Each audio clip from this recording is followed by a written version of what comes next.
I'm 18 now, but when I was younger, my dad used to drink a lot and sometimes he would hit my mum. I couldn't do anything because I was too little. One day, my mum was beaten so bad that she finally called the police. They came and took my dad away and we had to move away to a different area.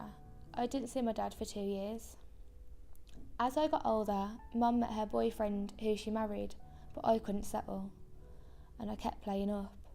It got so bad, my mum had to call the police on me because we were fighting. I was only 10. My granddad and his wife took me and my sister away on holiday, but he assaulted me, so I hit him back and he locked us in a room. I put a snake in his bed when he let me out. When I was 15, Mum finally had enough and kicked me out. It had got so bad between us. I went to live with my nan, but she couldn't cope either and phoned the social worker. Then she put me and all my stuff in her car. I couldn't believe what she did next. She drove into Morrison's car park, unloaded the car, gave me £30 and drove off. I stayed at my friend's that night and went into school the next morning. The school rang social services and they came to pick me up. They put me in a hostel. By this time, I didn't care about anyone or anything. I was sent to a behavioural unit. I played up and wouldn't cooperate. I was taken to a hostel in Birmingham.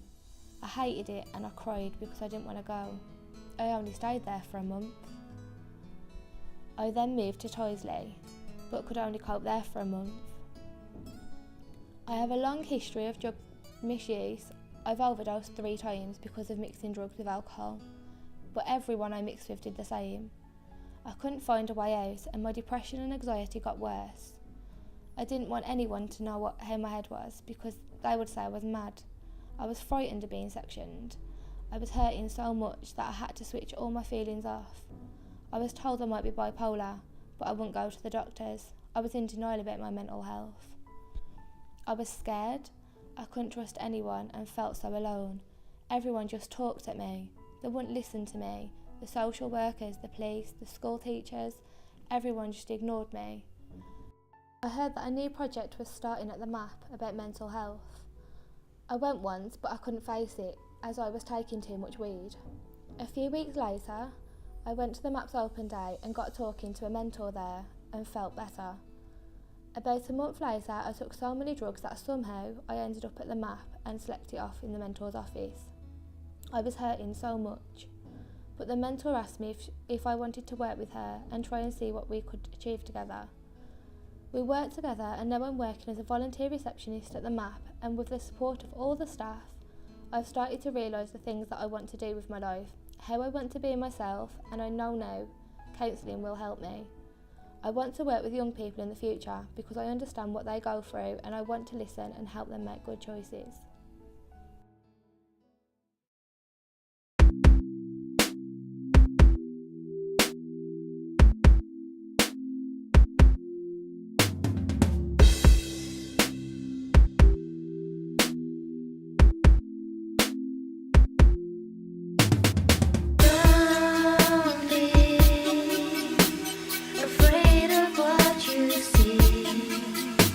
In time it will get better.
big